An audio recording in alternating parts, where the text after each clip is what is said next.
যখন আপনি কোরআন হাদিসের বাহিরে চলে যাবেন, অমুক হুজুর বলছে, তমুক হুজুর বলছে, তখনই আপনি বিপদে পড়ে যাবেন। কারণ দরবারে যায় দেখেন পীর সাহেব হুজুর মহিলা মুরিদ বানাচ্ছে, কোনো পর্দা নাই। এখন আপনি যদি সেখানে একজন পীরের খাদেম রে জিগান যে এতদিন তো শুনছি আবুল কালাম আজাদ হুজুর ওয়াজ করছে পর্দা করা নাকি ফরজ, এখন তোমার পীর সাহেব যে মহিলা মুরিদ বানায় বেপর্দায় ঘটনা কি? উনি আস্তে আস্তে বলে দিল, তোমার চোখ আর হুজুরের চোখ এক চোখ না। আর যারা হুজুরের কাছে মুরিদ হয় তারা হুজুরকে ফির বাবা বলতে হয়। তো যদি উনি বাবা হয় তখন মহিলা তার মাইয়া হবে, বাবার সাথে মাইয়ার পর্দা কি দরকার? লাগলো ফেস। আর আপনিও তখন কনভিন্স হয়ে বললেন কথা তো ঠিক। ও দোস্ত, আমার পীরের কাছে গেছেন, যাওয়ার পরে দেখলেন লোকজন পীরের পায়ে সেজদা দেয়, এমন ভণ্ড পীর বাংলাদেশে আছে না নাই? ডাইরেক্ট সেজদা নেয়। আর আপনি জিজ্ঞাসা করলেন, এতদিন শুনছি হুজুররা বলছে আল্লাহ ছাড়া কাউকে সেজদা দিলে শিরিক হয়, এখন তোমার পীর সাহেব যে সেজদা নেয়, উনি আপনার সুন্দর করে বুঝাইয়া দিল এটার নাম সেজদায়ে তাজিমি। আদম নবীরে ফেরেশতারা সেজদা দিছে, এতে আদম মুশরিক ফেরেশতা মুশরিক হয় নাই, ইমান যায় নাই। তাহলে পীর সাহেব রে মুরিদ দিলে ইমান যাবে কেন? তো হুজুর যা যে কয়, কারণ হুজুররা তো শরীয়ত বোঝে, মারেফত বোঝে না। দিল ফেস লাগাইয়া। এখন আপনি একখান সেজদা মারা দিলেন, ইমান আছে না গেছে? কথা বলতে হবে, আছে না গেছে? সেজদার মালিক শুধু কে? দিলেন পীরের পায়ে মাইরা। অথচ আপনি কোরআন পড়লে বুঝতেন, কোরআন পড়লে জানতেন, হাদিস পড়লে বুঝতেন, হাদিস পড়লে জানতেন। নবীর সাহাবারা পর্যন্ত পর্দা করত। তোমার পীর সাহেবের চোখ আর সাহাবীর চোখ, কার চোখের দাম বেশি? সাহাবী পর্দা করলে পীরের খবর কি? আর আদম আলাইহিস সালামকে ফেরেশতারা সেজদা করছে, এই দলিল কোরআন থেকে তুমি দিয়া পীর বাবার সেজদা জায়েজ বানাইলা। এই আয়াত তো আবু বকর, ওমর, ওসমানও শুনছে। এই আয়াত দলিল দিয়া আবু বকর সিদ্দিক রাসূলরে সেজদা দিছে কয়বার? ওমর দিছে কয়বার? মা আয়েশা কয়বার দিছে? যেখানে সেখানে দলিল দিলাম আর ভণ্ডামি কইরা মানুষ ইমান হারা বানাইলাম। যদি আপনি কোরআন আগে পড়তেন আর কোরআন নিয়া অন্তরের মাঝে, কলবের মাঝে পীরের বাড়িতে যাইতেন, তাহলে কোনটা হক্কানি পীর, কোনটা বন্ড পীর, কোরআনের কারণে আপনি নিজেও হক্কানি পীর খুঁজে পেয়ে যেতেন। আপনারা যারা বুঝেন তারা একটু জবাব দিন তো, বাংলাদেশে হক্কানি পীর আছে, বন্ড পীর আছে না নাই? আছে। এবার আরেকটা জবাব দেন তো, হক্কানি পীর বেশি না ভণ্ড পীর বেশি? তাহলে এত ভণ্ড পীরের বেড়া জালে কোরআন হাদিস না পড়লে আপনিও পড়ার সম্ভাবনা আছে না নাই? এজন্য হেদায়েতের জন্য পীরের কাছে আগে নয়, কোরআনের কাছে আগে যেতে হবে। রমাদান মাসে আল্লাহ কোরআন নাজিল করেছে, এই রমাদানটাকে ভালো করে সেলিব্রেট করবেন ইনশাআল্লাহ। আগামী মাত্র 2 দিন পরে আমরা রমাদানে প্রবেশ করব, যদি আল্লাহ আমাদেরকে বাঁচিয়ে রাখেন। রমাদান আসছে মাগফিরাত, নাজাত, বরকাত, রহমত, কত সওগাত নিয়ে। এই মাসে আল্লাহ তাআলা তার অসংখ্য বান্দা যাদের নাম অলরেডি জাহান্নামীদের তালিকায় এসেছে, ঢুকে আছে, আল্লাহ রমাদানের উসিলায় অনেকের নাম কেটে জান্নাতের তালিকায় নিয়ে যাবেন। এবং সেই সংখ্যা কত তা গণে শেষ করা যাবে না। এই মাসে অসংখ্য গুনাহগার গুনাহ থেকে মুক্তি পাবে। আল্লাহ তাআলা কত রহমত দিয়ে বেশা বাসায়া দেবেন তার হিসাব নাই। বাড়িধারা রহমতের ফলগুধারা অবিরত আল্লাহ তাআলা বর্ষণ করতে থাকবেন। আমার প্রিয় ভাইয়েরা, মুষলধারে 20 মিনিট বৃষ্টি হলো, কিন্তু সেখানে একটা পাথর ছিল যে জায়গায় বৃষ্টি পড়েছে। 20 মিনিট বৃষ্টির পরে যখন বৃষ্টি থেমে গেল, আপনি মিনিট 5 পরে যান, পাথরের উপরে পানি পাবেন কয় ফোঁটা? কেন? বৃষ্টি কি পড়েনি?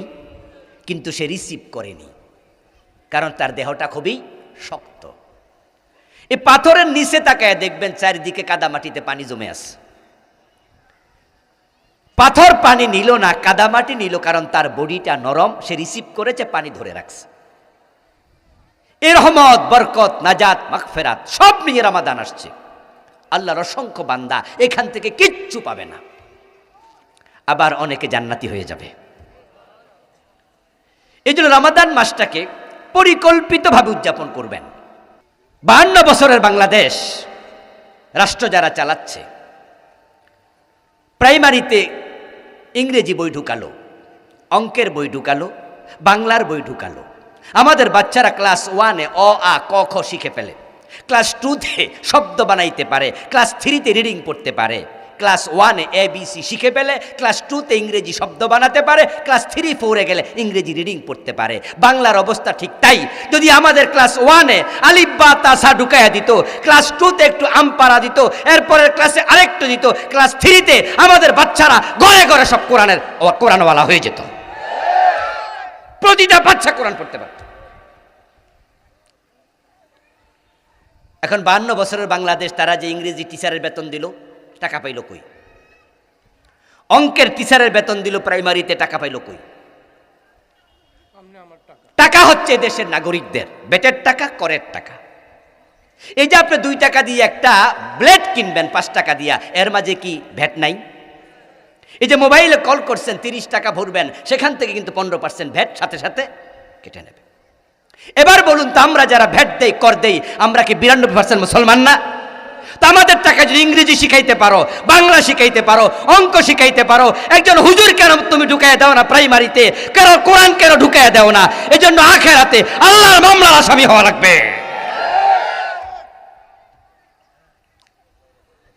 যারা আপনারা বাবা আছেন তাদেরকে বলছি, সরকার তো শিখাইল না, এটা সরকারের দায়। আমরা যা জানাচ্ছি, মানা না মানা তাদের ব্যাপার।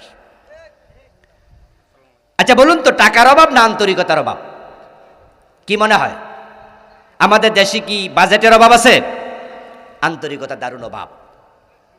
আমার দোস্ত, আপনার 4টা ছেলে আছে, ডাক্তার বানাইলেন, ইঞ্জিনিয়ার বানাইলেন, প্রফেসর বানাইলেন, কিন্তু 4 সন্তানের একজনকে আল্লাহর কোরআন শিখান নাই, এমন বাবাও আছে না? নাই।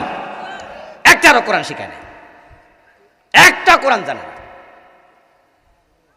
বাবার জানাজার নামাজ ইমামতি করবে, একটার যোগ্যতা নাই।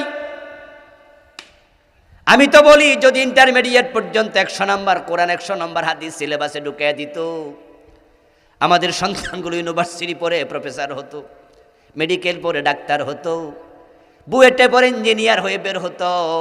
ইন্টারমিডিয়েট পর্যন্ত কোরআন হাদিস 100 নাম্বার করে যদি থাকতো, তাহলে বাবার জানাজার নামাজের ইমামতি করার মতো সন্তান ঘরে ঘরে পাওয়া যেত। হুজুর ডেকে এনে ইমামতি করানো লাগতো না। আরে 92% মুসলমানের দেশে কেন যে কোরআন পড়ায় না, আমি বুঝলামই না। তোমাদের কাছে কম্পিউটার সায়েন্সের খুব দাম, ঠিক না? আমরা যখন ছাত্র ছিলাম, আমরা তো কম্পিউটার সায়েন্স পড়িনি, গ্রাস্ত বিজ্ঞান তো আমরা পড়িনি। কত সাবজেক্ট নতুন নতুন ঢুকেছে আমরা জানতাম না, আমাদের সময় এগুলো ছিল না। বলো হুজুর, বিশ্ব আগাচ্ছে, আধুনিকতা এসেছে, গ্লোবালাইজেশন হয়েছে, নতুন নতুন সাবজেক্ট ঢুকতেই হবে। অঙ্কের দাম, ইংরেজির দাম, ভূগোলের দাম, বিজ্ঞানের দাম, কিন্তু আল্লাহর কোরআনের কোনো দাম তোমার কাছে নাই। তো আল্লাহ তোমারে অন্ধ করে তুলবে না, কারে তুলবে? এই জন্য বলছি, কোরআন পড়বেন, কোরআন পড়াবেন, সন্তানদের কোরআন পড়াবেন। এই পৃথিবীতে কোরআনের মতো সহজ একটা কিতাবও নাই। মাত্র 7 বছরের বাচ্চা কোরআনের হাফেজ বাংলাদেশে আছে না নাই? সুবহানাল্লাহ, কি শক্ত হাফেজ রে ভাই। এ রমাদান তো আসছে, দেখবেন আসরের পর থেকে বিভিন্ন চ্যানেলে কোরআনের প্রতিযোগিতা হয়। এমন বাচ্চা প্রতিযোগিতা আমি দেখেছি, আমিও গেস্ট হিসাবে অনেকগুলাতে থাকি। এখন মাহফিলের কারণে পারি না। এই সিজনে গত 1 সপ্তাহ কত প্রোগ্রাম টেলিভিশনে অফ, যেতে পারিনি। নিজের চোখ সাক্ষী, এমন বাচ্চাকে আমি দেখেছি, প্রশ্ন করতে দেরি, উত্তর দিতে দেরি নাই, 30 পারা মনে হয় কম্পিউটারকে ফেল করবে এমন ভাবে সেভ করেছে। এক বাচ্চারা তো আমি ধৈর্য আইনা পরে বলছি, এই বেটা দাঁত দেখা, দাঁত দেখা, হা কর। হাসতেছে। দাঁত দেখার চেষ্টা এই জন্য করলাম, দেখলাম দুধের দাঁত পড়ছিনি, এত ছোট্ট। আচ্ছা 7 বছরের বাচ্চা 8 বছরের বাচ্চা যদি 30 পারার হাফেজ হইতে পারে আর আপনি দেখে দেখে পড়তে পারেন না, আপনার বয়স 70, আল্লাহ যদি জিগায় কোরআন শিখা তো ফরজ বানাইছিলাম পড়লি না কেন, কি জবাব দেবেন? এত সহজ কিতাব পৃথিবীতে দ্বিতীয়টি নেই। দু চোখ নাই, অন্ধ, 30 পারার হাফেজ এমন লোক বাংলাদেশে আছে না নাই? আপনার তো দু চোখ আছে, আপনি দেখেও পড়তে পারবেন না। মাত্র 27 দিনে 30 পারা মুখস্থ করেছে কিংবদন্তি, এমন লোক বাংলাদেশে আছে। আমেরিকার নিউ ইয়র্কে আমার একটা প্রোগ্রামে একটু সুযোগ পেলাম, আমাদের এক ভাই বললেন যে হুজুর এখানে বড় একটি কওমি মাদ্রাসা আছে, একটু দেখতে যাবেন? বললাম চলেন। গেলাম। উনি একজন সাংবাদিক, দেশে বাংলাদেশি লোক সাংবাদিকতা করে। তারপরে মোহতামেম সাহেব আমাকে পুরা মাদ্রাসা ঘুরাইয়া দেখালেন।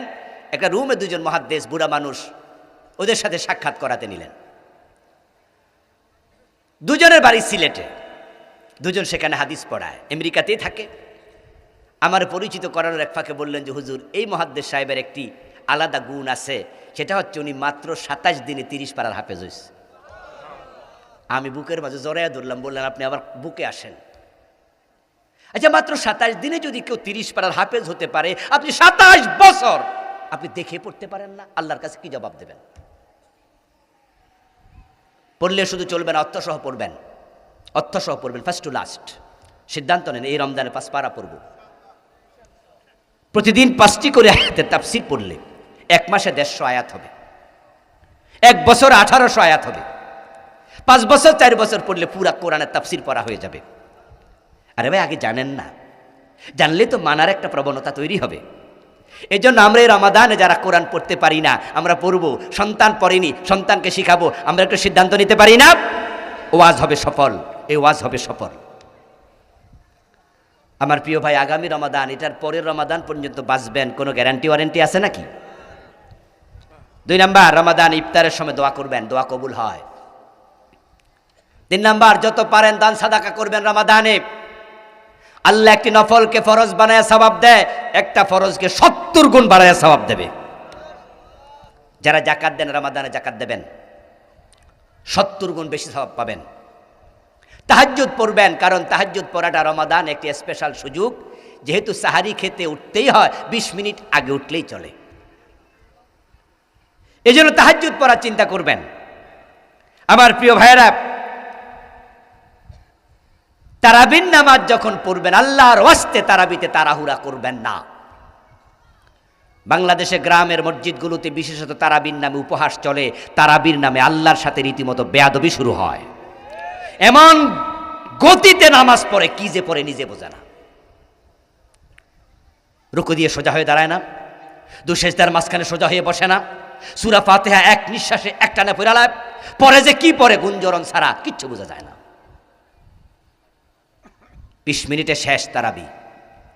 সভাপতি সাহেব তো খুশি, এতদিন একটা হুজুর পাইছি। সেক্রেটারি সাহেব কয় হুজুর আগামী দিনে চেষ্টা করে দেখেন তো 15 মিনিটের ভিতরে আনা যায় কিনা। তাহলে এলাকার যত মুসল্লি আছে আরো দৌড় মারবো, হেরা করবো যে এই মসজিদে না বালা। কেউ কেউ হুজুরের দুধ রোজ করে খাওয়া, হাঁটুতে বল আরো বারুক, যেন 5G গতিতে টানতে পারে। আল্লাহর সামনে দাঁড়ায় তাড়াহুড়া করতে কি বেয়াদবি মনে হয় না? কার সামনে খাড়াইছেন? আপনার কি ওজন আছে? আর সের মালিক আপনার দিকে তাকিয়ে আছে। খুব সাবধান, খুব সাবধান, তাড়াহুড়া করে নামাজ পড়বেন না।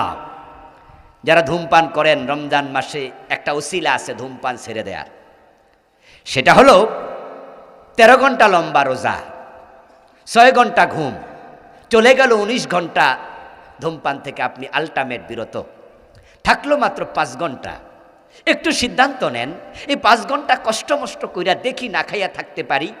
1 সপ্তাহ প্র্যাকটিস করেন, 1 সপ্তাহ পরে দেখবেন যে আকর্ষণ কমে যাবে। রমাদানে একটাও খাবেন না। রমাদান গেলে আমি বুকে হাত দিয়া দৃঢ়তার সাথে বলবো, বিড়ির প্রতি কোনো টানই থাকবে না। 1 মাস লম্বা টাইম। সিগারেট, এর মাঝে সামান্য উপকারিতা নেই। ইতিকাফ যারা করেননি, ইতিকাফের পরিকল্পনা করুন। প্রিয় নবী কখনো ইতিকাফ ছাড়েননি, আর আপনি জীবনে ইতিকাফ করেননি। রাসূলের সাথে মিল নাম বেমিল, তো কিসের উম্মত? কিসের উম্মত আপনি? হুজুর আমি ব্যস্ত, ব্যবসা বাণিজ্য চাকরি বাকরি কেমনে করি, সময় পাই না। বলবো দোস্ত চোখ বন্ধ হোক, সবই চলবে তোমাকে ছাড়াই। তুমি একা চলে যাবে, বউ বাচ্চা আছে না, কয়দিন কাইন্দা ভুলে যাবে।